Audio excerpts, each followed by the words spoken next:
Subscribe करें हमारे YouTube channel साधना gold को और पाएं वीडियोस सबसे पहले। बेल आइकन दबाना ना भूलें। एक शेरनी थी, वह शिकार करने गई तो रास्ते में उसे गीदड़ का बच्चा मिल गया। उसकी मां मर गई थी, नन्हा सा बच्चा आज ही जन्म लिया। नवजात बच्चे को शेरनी दया आ गई, शेरनी को दया आई और वह गीदड़ के बच्चे को ले आई और अपने पास रखकर गीदड़ के बच्चे को अपना दूध पिलाकर शेरनी ने पाल पोस कर बड़ा किया। उसका भी अपना एक शावक था, बेटा था, बच्चा था। क्या हुआ? दोनों बड़े हुए, दोनों की आयु लगभग बराबर थी।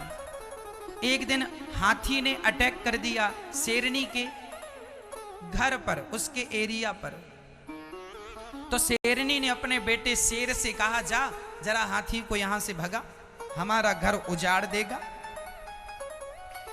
शेर का बच्चा जाने लगा तो गीदड़ का बच्चा बोला, मां मुझे भी आज्ञा दो, मैं हाथी को आज परास्त करूंगा। गीदड़ के बच्चे ने, मां ने कहा तेरे बस का हाथी नहीं है, पर जिद किया, चला गया।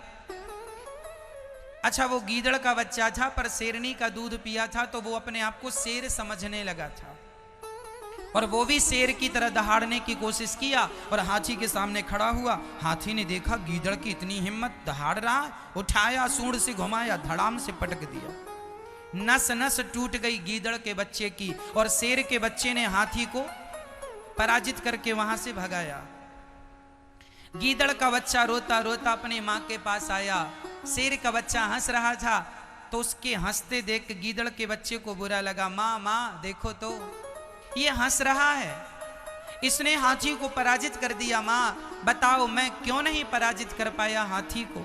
तब शेरनी ने पुचकारते हुए कहा, बेटा तुमने दूध तो मेरा पिया है पर तुम हो गीदड़ के बच्चे और आज तक के इतिहास में हाथी का शिकार गीदड़ ने नहीं किया। हाथी का शिकार जब जब किया है तो केवल शेर ने किया है। जैसे हाथी का शिकार केवल शेर कर सकता है, उसी प्रकार भगवान को केवल मनुष्य पा सकता है। और मनुष्य होकर भी भगवान का शिकार नहीं किया, अर्थात भगवान को नहीं पाया, तो मनुष्य का शरीर पाकर भी आपने क्या पाया? भगवान को ना पाया तो सब कुछ पाकर भी क्या पाया? फिर भी आपकी झोली खाली के खाली रह गई। इसलिए कहा करता हूं मेरी मां, मनुष्य का शरीर पाने का अर्थ है ईश्वर को पाना।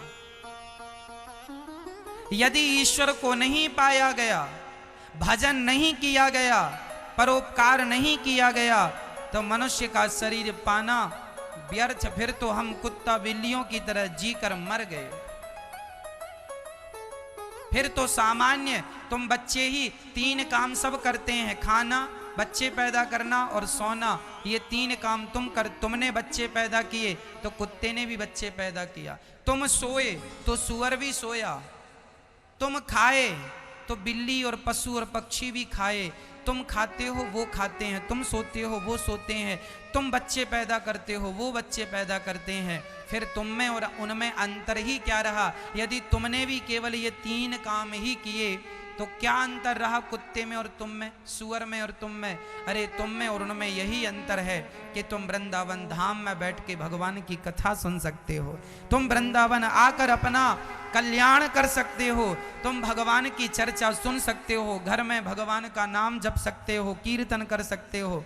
और यदि शरीर पाकर ये ना किया तो फिर कुत्ते में और इंसान में, गधे में और इंसान में, सुअर में और इंसान में फिर क्या अंतर है? सब तो समान हो गया ना, सब एक सा है। वो खाते हैं तुम खाते हो, वो बच्चे पैदा कर रहे हैं तुम भी बच्चे, वो सो रहे हैं तुम भी, और तो कुछ नहीं है अलग से। इसलिए मेरी मां, मनुष्य का शरीर पाई हो तो भगवान से प्रेम